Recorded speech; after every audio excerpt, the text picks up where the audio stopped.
41. I can't sleep. I keep checking the clock. Its ticks sound louder than usual. I finally got up and walked to my window and opened the blinds. There was something standing on the sidewalk. It turned to me and I dropped to the ground to hide from its gaze.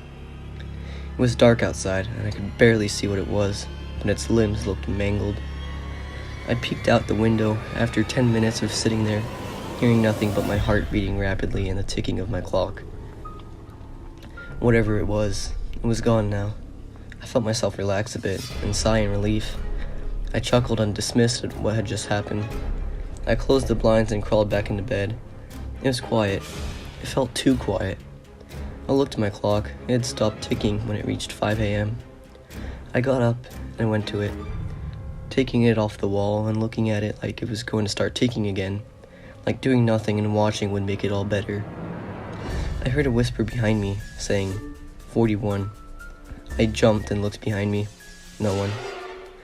I looked at the clock, and the glass that separated the hands from the rest of the world was broken.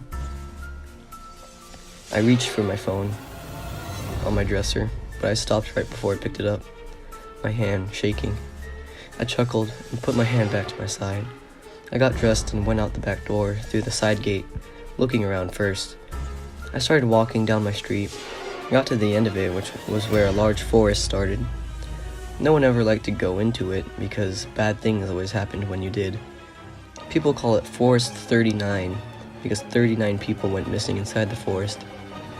I knew the truth, though. I knew it should be called Forest 40. I was hiking one afternoon in the forest and came to one of my favorite spots. A cliff that overlooks a small valley of rocks. I could hear someone yelling, and I looked over the cliff to see someone hanging there.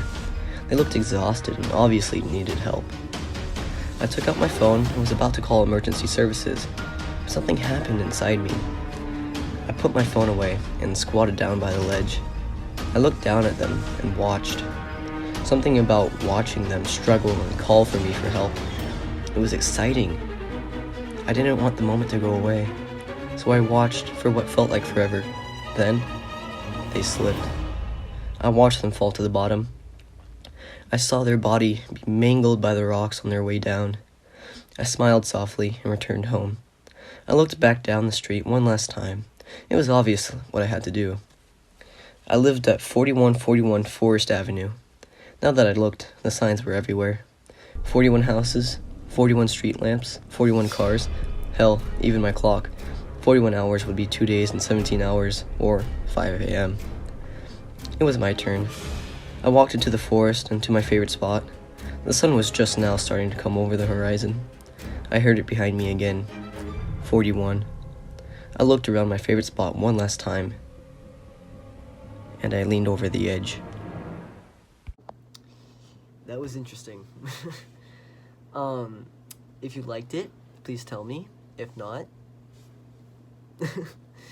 we're gonna be making more of these, especially since now it's a spooky season. Even though they canceled Halloween because of a certain virus. So yeah, we also have a Halloween project in the making, and we also, at least I am thinking of some like lore to kind of insert in the future when I have the resources to do that, and we're gonna start implementing a little bit of lore for the channel. And oh yeah, sorry for not uploading in a while, as if anybody cares, but I got in a bit of trouble and lost my phone for 2 weeks, so yeah. Anyways, have a blessed day, my children.